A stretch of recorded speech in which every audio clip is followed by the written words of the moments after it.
Okay, so to build on what we've been discussing, so really in an effort of like constantly advancing our program delivery and making the executives' experience really positive and driving them through this experience in a very structured manner, I want to share with you a brief overview of an initiative I wish to introduce with Cohort 18, and I really need all your help and support in making this a success.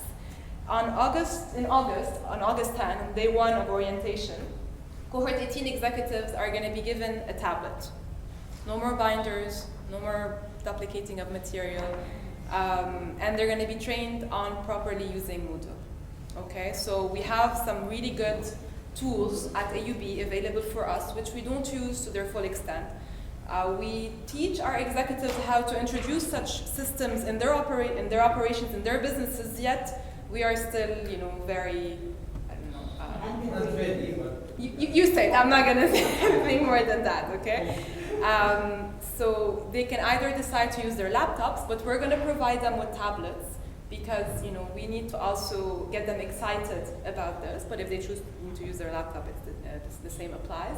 And also because previous cohorts have been given textbooks and binders and and duplication, and they've been paying for this. So they're going to say, okay, now that I'm not paying for this anymore, how come are you not giving me something else in return? So they have it in class. They're going to have their tablets with them in class. They're not going to have the whole course material is going to come back instead of a binder. Like your slides, everything. Everything. Oh, Whatever you want to share. Listen to the complete presentation, and then you can tell me what you think about it. And this is how we're going to centralize, furthermore, all the communication through the EMBA office. Because what's been happening, communication is somewhat centralized, and then there's side communication that happens. And this creates a lot of confusion, problem in scheduling. And then you have one person in the classroom who goes and speaks to the professor, changes a date, half the class is informed, it conflicts with another course, two projects are conflict, and we're constantly on a daily basis dealing with such issues, which in my opinion can be resolved in a very simple way and very relaxed way, and making their experience more fun in the EMBA. So just to give you some background info, with Cohort 17 we introduced a recap email method. So after every cohort, after every session on Monday, I used to send an email giving them the schedule for next session, what type of pre-readings they have, so pre-work in preparation for the session, post-work, leaving the session, and so that they can really map those 3 weeks and organize their schedule, and align it with their personal life, business life, and whatnot. Now, the struggle I had was getting the faculty to share with me this information so I could relay it to them in one packaged email. Because then, and they told me it was very useful for them to actually just refer to that email that Rasha sent, and okay, I have this, and that, and then they can resume their lives instead of finding 15 emails in their inbox with bits and pieces of information, and then always being confused about what's due next time, when's our task, what's the project about, what are the instructions for this project, and so forth. We've also noticed that executives who travel a lot were leaving their binders behind. So they were leaving actually material in my office. They didn't want to take the binder with them because they were traveling and they had just a carry-on, and then they had a binder and a book, and so this is also where it came from. It's by talking with them. And then sometimes when they wanted to go over a material, they just wanted, they're very tech savvy, more and more, because demographically the people entering the program are on Facebook or Twitter, they have iPads or iPhones or kaza, and they're not, very few of them still have a paper agenda. Their agendas, their calendars, really, their calendars sync their Microsoft Outlook with their phone, with their tablet, with their cloud. These are the executives we're dealing with. So we wanted also to introduce an easy search methods for whatever material we're sharing with them. So whenever they want to search for a topic, they don't have to go through a stack of paper, they can just, in PDF, Control F, search. So that's also another reason why we thought of this. And let's say that's our small contribution to the planet, going paperless. Isn't this the trend that we're seeing a bit everywhere in this world? And we're centralizing our program logistical details and material in one interface. So the calendar, the material, the submissions, the assignments, the grades, everything is in one place. They need to know one login. Okay, there's just one login. You submit your assignment by email, you send it to Yusuf, you copy Rasha, then Yusuf did not find it, so he emails Rasha and say, where's this assignment? Then Yusuf gives the grades to Rasha, who sends it back by email to the student who is unsure of the grade. This is our day-to-day life, and in my opinion, this is just inefficient. So I'm just going to tell you how this will affect your course delivery, okay, just to make it a bit... First of all, what we're going to do, you're going to be receiving tomorrow a link for a rapid survey. Okay, it's going to take 10 minutes of your time. The purpose of this survey is to gather input from the participating faculty and making you think about your course design. Jointly to serve to improve basically the modes of program delivery. Basically, you're going to be asked to fill out a survey which includes questions about the scheduling of your course, how you want the format to be, the pre-work, the post-work, the grading scheme, if it applies. If it's a pass or fail, you just say it's a pass or fail. And also how much time is needed to prepare for your course and how much time is needed for post-work. This way we can take all this information. We know that some of you are going to tell me, well, you know my course already. I really want you to think about it just one more time and give me this information in an organized way so we can use this input to better schedule the whole EMBA program. So you say you're sending it out tomorrow? Tomorrow. Why don't you wait? We are doing these post-retreat meetings where we might be changing. We can? the No position. problem. And what's the point of sending it out? We'll delay. That's not a problem. Yes, of course. I'll take it into it. Can I disagree with the post-retreat thing? Okay. So your input is gonna allow. After this meeting, you have to do another meeting, you know that? Okay. So basically, we're going to be able to better schedule the course, account for pre-work, schedule assignments and project due dates, and schedule tests if applicable. Okay, because a lot of you give tests outside of your class time. So we have to be able to schedule those tests, but come in when they arrive and they have an accounting test, they cannot have 3 big projects on the same day. So we need to, schedule these things in a better way. And this is where, the comments that are coming from the exit survey. For in-class material delivery, you should share with us the material early enough. Why? Not just because we want to make your life miserable. No. Because It feels that way. because we need to go over this material in a way. A lot of time we receive scanned documents, and they told us that if I have a scanned document, how can I search for something in it? Sometimes the quality of the material is not up to standard. Now, if I receive it the night before, I can just post. I can't review anything, and we're going to work together on bettering the quality of the material, because unfortunately, we've been working on this, but sometimes, for example, for case studies, okay? How we have to buy permission rights for case studies. So we cannot just photocopy a case study that has do not copy or post on it. Even though a week later we're going and buying the distribution right, but this is just wrong. Looks It's bad. It's bad operations in the EMBA office, basically. But if we just receive that case study, we have no way of, because we were going to go on the Harvard Business website, business publishing website, and then the website is going to be down today. So at least give us 48 hours to be able to do this. And then for Ivy, for example, we have to email them to Canada, wait for them to wake up, and hoping that that person came to the office that day, and it's not a national holiday in Canada, to send us the case study. Otherwise, I have to go in the drawer, find the case study, photocopy it, and distribute it, and that's just wrong. Okay? And then on the case study, it's going to say, for the exclusive use of Dima Jamali, 2007. No, I'm just giving an example. But really, this is what's happening. And just by, sending us the material early enough, it's going to save a lot of trouble. Also, executives will be able to choose to print themselves some material before coming to class. Some people like to take notes, like to read stuff on paper. That's going to become their choice. We're not going to overload them with material. We're going to tell them material is available. If you want to print it, bring it to class. You can do that. So if it's available prior to the course, it works this way.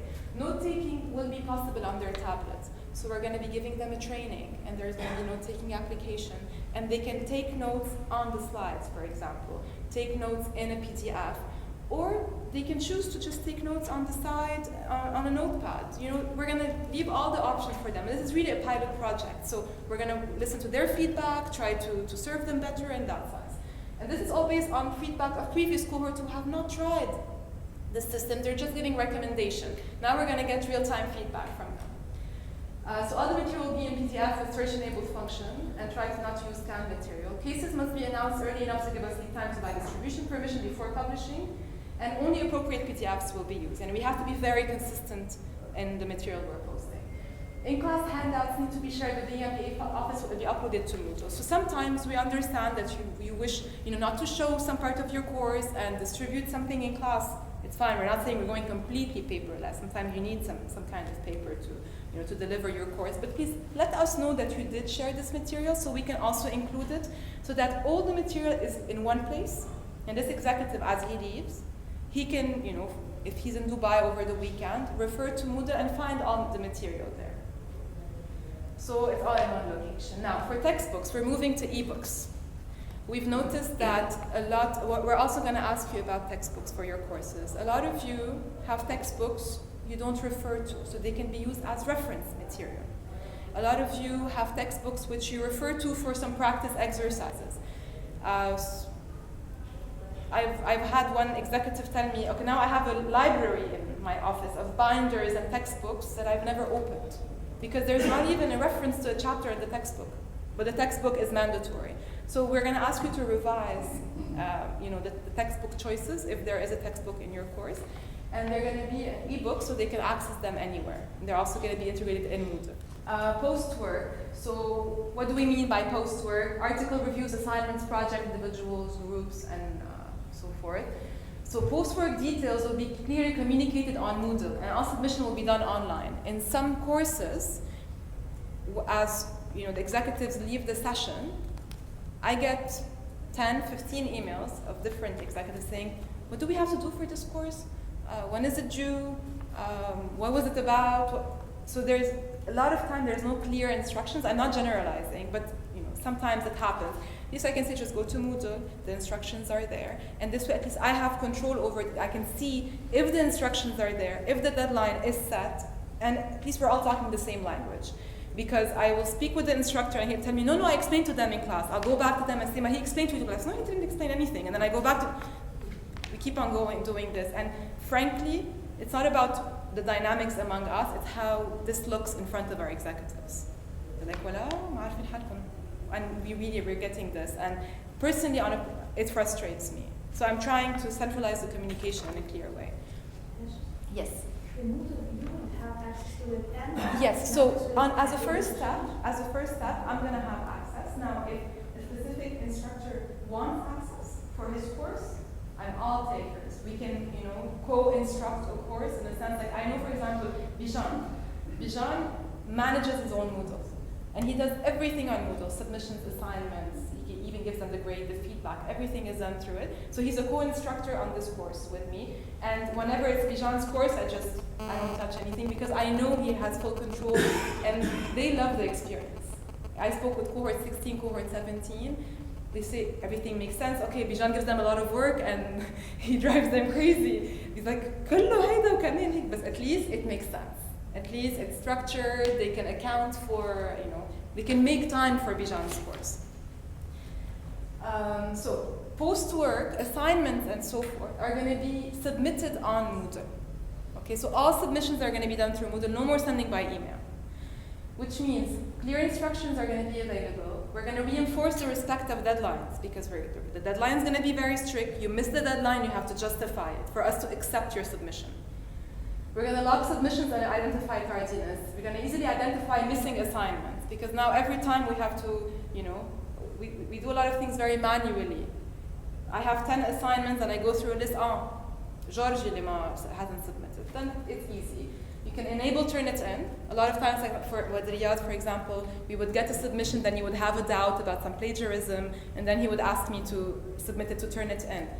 You have to submit it to Turnitin when it's submitted the first time. You cannot, instead of just calling, because what's happening now, we have to contact that student, create an assignment submission, ask them to submit so they know we're submitting to Turnitin. They know anyway. with this. Hala, it's going to be de facto. So they're going to think about it prior, you know. Let me think about plagiarism before submitting. Not only if I'm caught, I'm going to be asked to submit. And we're going to share with the faculty member a package class submission. So you're not going to be receiving, you won't be receiving anymore 15, 16 emails and trying to make sense of them. We're going to pack it all and send it to you in one go. Okay, course evaluations. That's another thing we're going to try to integrate in Moodle. So course evaluations are going to be done online from the comfort of their home. Gradebook and feedback, so same thing. All their grades are going to be in one place. Okay, they're going to be able to access it. So they're going to know their assignment grades, their participation grades, feedback related to a submission. So if they've submitted this project, they're going to have the grade for the project and the feedback. Now, if the faculty wishes to go and do it directly, they can. Otherwise, we're here for that in the office. You can share with us the feedback, the grades, especially for people outside of AUB. But this is how we're going to share it with them, the feedback. It used to be done by individual emails or giving back a paper with feedback written. There are different ways of giving feedback. Feedback is all going to be grouped in one location. On Moodle, yes. So an assignment will have a feedback. A course can have a feedback. An assignment will have a grade. Then you're going to, like when you share with us how their grade is what their grade is composed of. So there's their participation. There's assignment 1, assignment 2, test, and total. So they ask us to see this. They want to know where the grade is coming from. They just don't want to see a final grade, especially when there are different components in the grade. But not all, like I won't put my background online. No, I know because your case is very different because it's very private and it's confidential. So that's different. End of program. So when they finish the program, what we normally do, we burn a CD for them. We start finding bits and pieces of the program, put them all in one place, and give them a CD. The CD gets lost. So now what we're going to be able to doing, since all the material is on Moodle is going to package it for us. And they're going to have, because their Moodle access will stop once they leave AUB, but they're going to have a packaged, soft copy of all the material with their grades, with their feedback, with their assignments, with the calendar, everything that they can basically download on whichever location they want, on a tablet, on a laptop.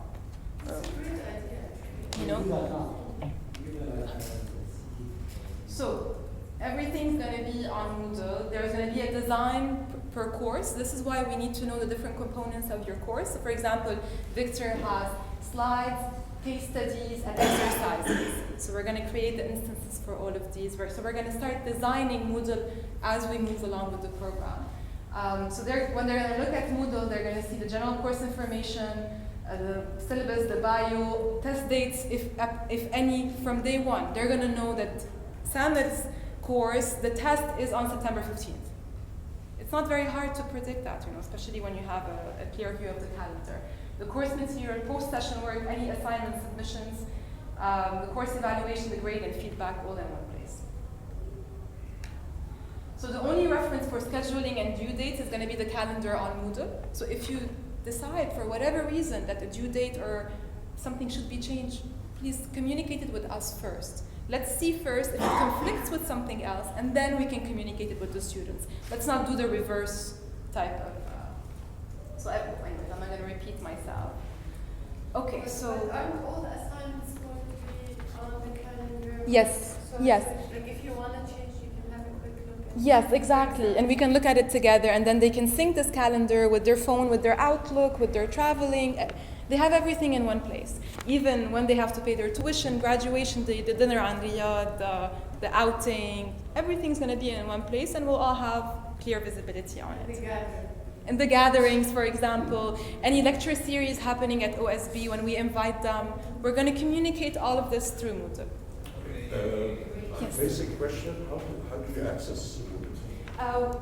If you go on the UB website, there's something called e-learning, and then there's a login for students. Now, in your case, because you're in a job lecture, you don't have access to Moodle. That's why we are here for that, because you're teaching a day and a half over those 18 months. So for that day and a half, we do the scheduling together, we set the due date, and I check for any conflict with any other course. So we're not, we're going to simplify and help you with your course delivery. We're not going to add any complication. Anyways, just to say, don't worry, we're going to be sending you reminder emails. We're going to be asking you for things. It's going to be a pull type of technique. But please, please, please, don't think that when we send you a reminder email and set a due date, it's not for us. It's really for them, because it has an impact on the executives. It's never about just the executive office saying, please send me this by that date. It's because by that date, I need 48 hours of processing to be able to post it, to share it with them, to give them 2 weeks to actually look at it.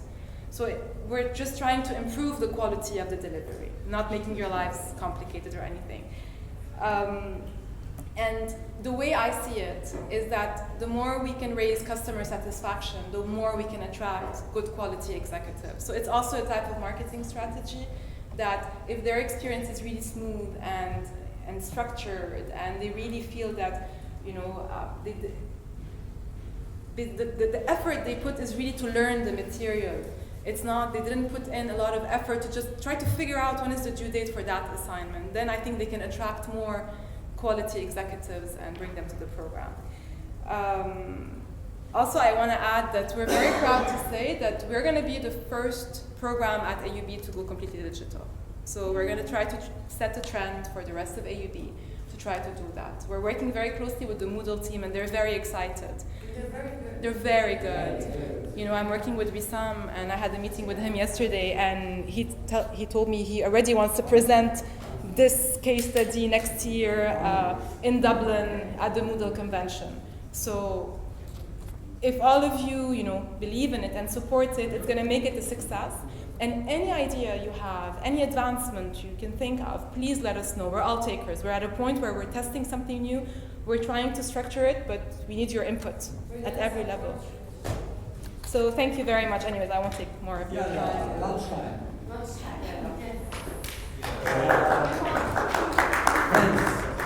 Is this room